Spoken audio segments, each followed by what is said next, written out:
So sa wakas guys, pasakay na tayo papuntang Camiguin. Sa iyong ngiti, ako'y nauumaling. At sa tuwing ikaw ay gagalaw, ang mundo ko'y tumitigil.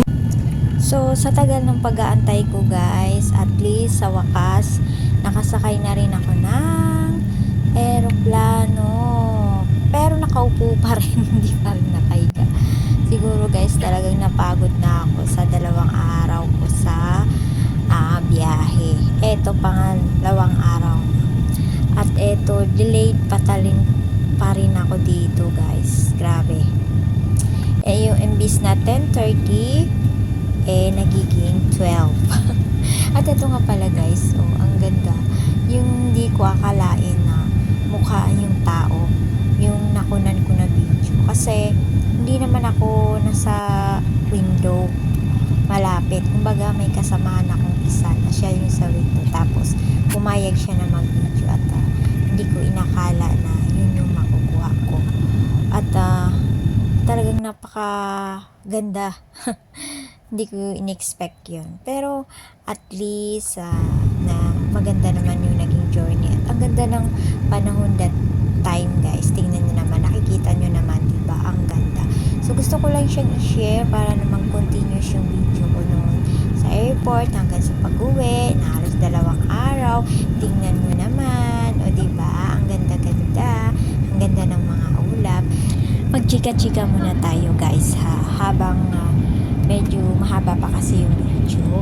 At saka, gusto ko lang i-share yung nangyari dun sa airport na talagang hindi ko expect kasi nga nung sa OFW lunch, diba, yung lutog ka tapos may free pagkain, o diba, ang ganda.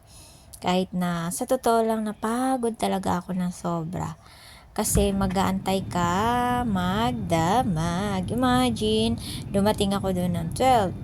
Diba? 12. Kasi nga, yung flight ko, papunta dito sa Camiguin is madaling araw pa, imbis na 10. Diba? Imagine. So, pa-extend yung biyahe ko. Pero, kahit papano, maraming nangyari, maraming mga experience. Yes. Ay nako, marami talaga. Tsaka kahit yung pagod mo nasulit din naman. Sa video at kung ano-ano pa yung mga ginagawa ko. Wow, malapit na tayo. Eto na guys, kitang-kita ko na yung Camiguin, yung White Island. Eto yung pinakamaganda na dinadayo ng karamihan, guys, yung White Island. At saka nung nandito na kami sa tapat, sabi nung kasama ko, pick daw. Sige, pick video. Pati din siya naka-pick, naka-video. Ang galing. Kahit malayo guys, pero maganda dyan. Sinasabi ko sa inyo. Diba, malapit na tayo. Isang kembot na lang yan, darating na tayo. Kasi yun yung palatandaan na talagang malapit na tayo. So, ayan na. Diba? Lalo na guys, pag nandiyan kayo, talagang maganda.